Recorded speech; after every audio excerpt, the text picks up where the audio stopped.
La columna de hoy se llama La Carta Fatal y es sobre el asesinato de Carlos Enrique Areiza, un testigo que fue acribillado el fin de semana pasado en Bello, Antioquia, y que era uno de los testigos en el caso de los falsos testigos o la manipulación de testigos que implica al expresidente Álvaro Uribe. Él dice de manera muy astuta que es que ese testigo no declaró ni contra él ni contra su hermano.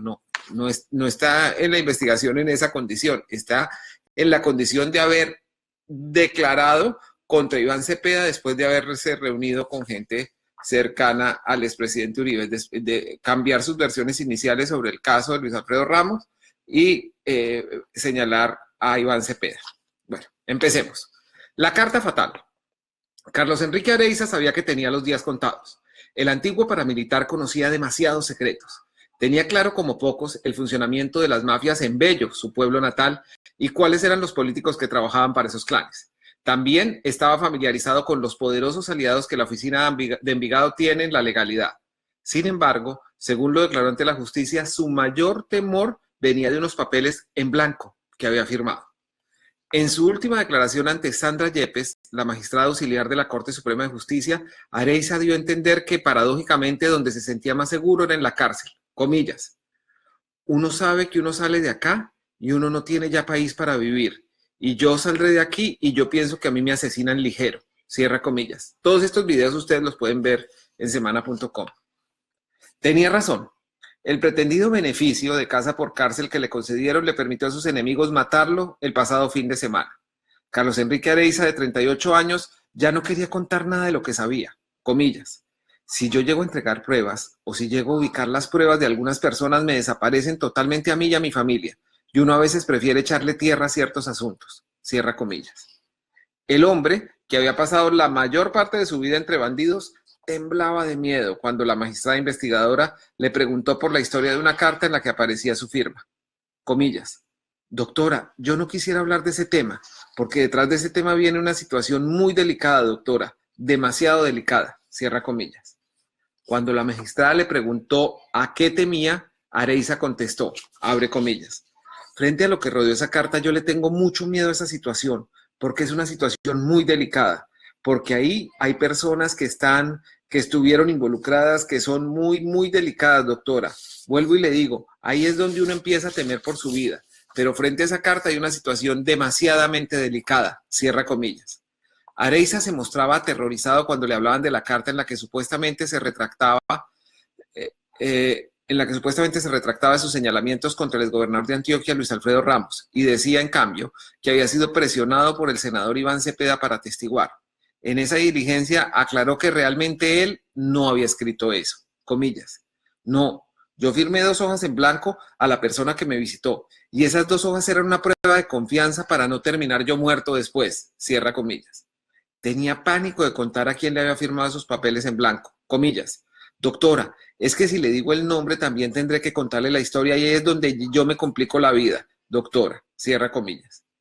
Finalmente, le relató que había empezado a recibir amenazas poco después de comunicarse con los abogados de Luis Alfredo Ramos. Con Gustavo Moreno habló por teléfono. Ustedes recordarán, Gustavo Moreno es el exfiscal anticorrupción que está preso para extradición. A la cárcel fueron a visitarlo 2 hombres, el señor Leonardo Pinilla, entre comillas, Pinilla es el socio de Gustavo Moreno, alias el Porcino, comillas. El señor Leonardo Pinilla me visitó un día después aquí en la cárcel con el investigador de nombre Jeffrey, dice él en la grabación, Jeffrey Garavito, cierra comillas. Desesperado por las amenazas, decidió, nadie le preguntó por qué, llamar a un conocido personaje que terminó dejándole una razón. Comillas, la intención mía de hablar con José Obdulio y decirle, hermano, paren toda esta amenazadera, si es que tienen que ver ustedes o tienen que ver otras personas. Nunca pude hablar con el señor José Obdulio Gaviria y encargar a una persona que me fue a visitar, que era el abogado Jaime Restrepo, cierra comillas. El ingreso de Restrepo, conocido con el remoquete de El Patriota, está registrado en las cámaras de seguridad y en los libros de guardia. Una de las cartas está a nombre de Jaime Restrepo. Ustedes pueden verla en semana.com. Según el testigo asesinado, recibió al enviado Restrepo con estas palabras, comillas, hermano, yo estoy de verdad temorizado, estoy cagado del susto, yo no quiero más esta persecución, ¿qué tengo que hacer para que pare todo esto? Entonces él me dijo, yo vengo en representación de las personas a las que usted llamó. Entonces, si usted nos quiere dar una muestra de confianza, entonces fírmeme las hojas y listo. Y yo miro a ver qué hago con esto. Cierra comillas. Las cartas fueron ampliamente difundidas por los medios para desacreditar al testigo contra Ramos y al senador Cepeda. Dos periodistas, a los que en su momento les llegaron las supuestas cartas de Areiza, me contaron que las recibieron de manos del hoy detenido Gustavo Moreno y por correo electrónico de una empresa llamada Criminal Defense Investigation Unit. En esa firma trabaja un investigador llamado Jeffrey Garavito.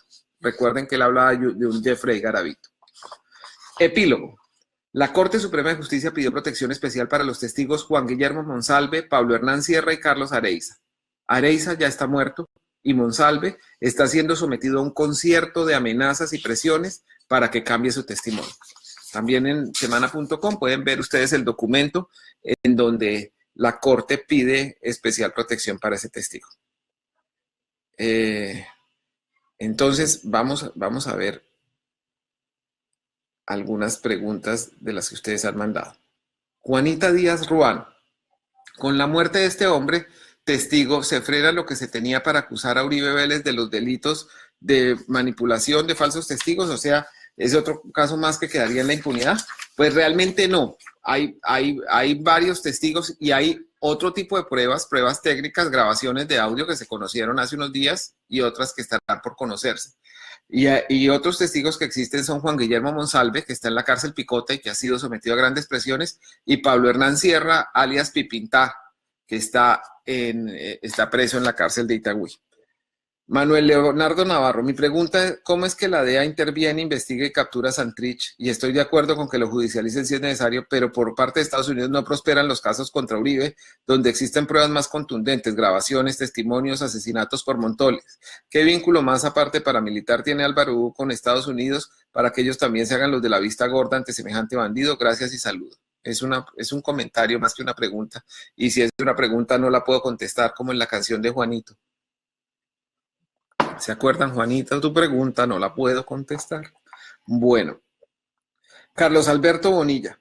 José Obdulio Gaviria. Muy raro que al señor lo mencionen y que quien lo hizo hoy esté muerto. Definitivamente la justicia de nuestro amado país ya valió.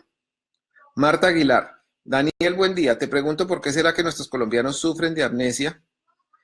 Tuvimos 8 años de guerra, de hurto de nuestro país, todas las diabluras que hicieron Álvaro Uribe Vélez y sus hijos, y todavía hay gente necia que vota por ese personaje manipulador, mentiroso. ¿Qué le sucede al pueblo colombiano? Pues el presidente Uribe es sin duda el político más exitoso en elecciones que hay en Colombia. Es una persona que es muy poderosa y tiene mucho ascendiente y probablemente va a seguirlo teniendo mucho tiempo. Yo creo que eso explica en gran parte que no se hagan las investigaciones o que las investigaciones tiendan a dormirse. Harvey Colonia Álvarez. Mi pregunta, ¿cómo desvirtuar la carta hecha en una hoja que solo contaba con la firma del personaje? Areiza había contado que fue engañado y firmó, pero fue por presiones. Sí, así es.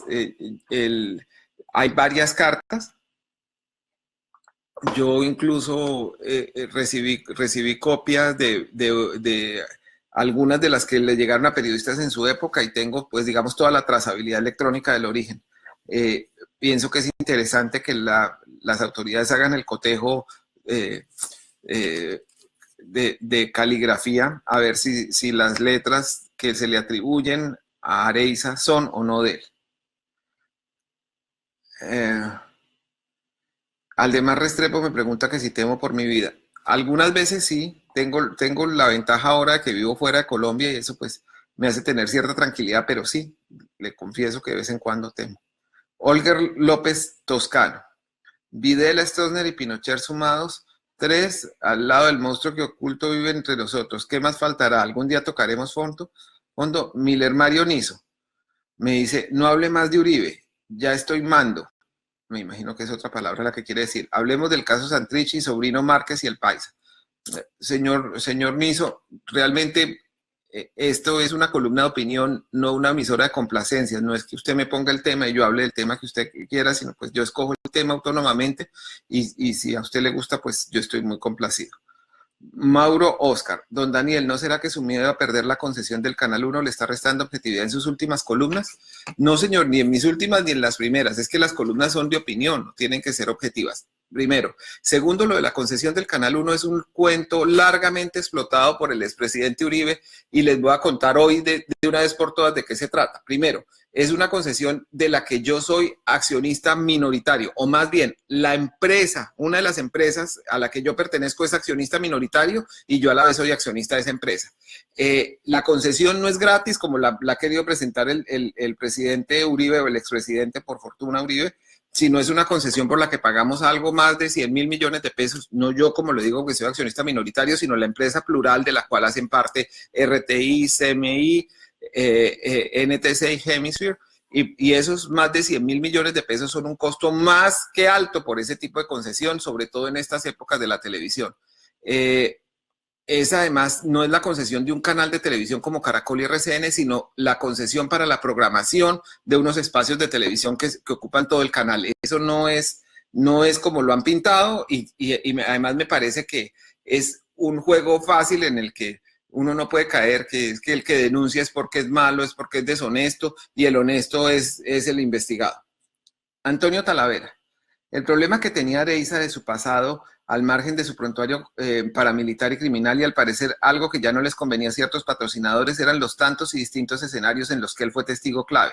Tuvo doble rol como miembro delictivo y luego como informante, y eso lo sabían muy bien los inculpados, excongresistas y expresidente, y el entramado de personajes como Luis Gustavo Moreno, exfiscal y exabogado de Ramos. Curiosa y extraña coincidencia, pues en su momento como vicefiscal, realmente no fue vicefiscal, sino fiscal anticorrupción, liberó a Ramos de toda actuación legal. Óscar Suárez. Terminarán asesinados también. Lo único que veo que se les va a complicar a los asesinos es cuando los paramilitares extraditados comparezcan ante la JEP. Ahí sí van a tener que temer o simplemente asesinarlos para callarlos como hasta ahora lo han venido haciendo, aunque esos no son tan fáciles de asesinar. Iván Miranda, increíble que todo esto siga ocurriendo en Colombia y Álvaro Uribe Vélez y sus aliados como José Obdulio Gaviria sigan en el Senado con millones de votantes que los apoyan. Juanita Díaz Ruano, entristece que en Colombia siga teniendo oportunidad de elegir un buen presidente, haya muchos que quieran ser gobernados por un hombre con tantos interrogantes sobre su vida. Bueno, esos son los comentarios que han surgido hoy, esas son las preguntas. Me parece muy importante que puedan ustedes mirar que esto, más que una interpretación, es la transcripción de un video que hace parte de la última diligencia en la que participó el señor Areiza, antes de que lo mataran. Ese video, esa diligencia es pública, o sea, puede tener acceso cualquier persona a través del derecho de petición ejercido ante la Corte Suprema de Justicia, y ahí podrán ver ustedes que además de estas cosas dice otras también muy interesantes. Les quiero agradecer a todos su presencia, su interés en esta columna, y nos volveremos a ver en una semana. Muchas gracias.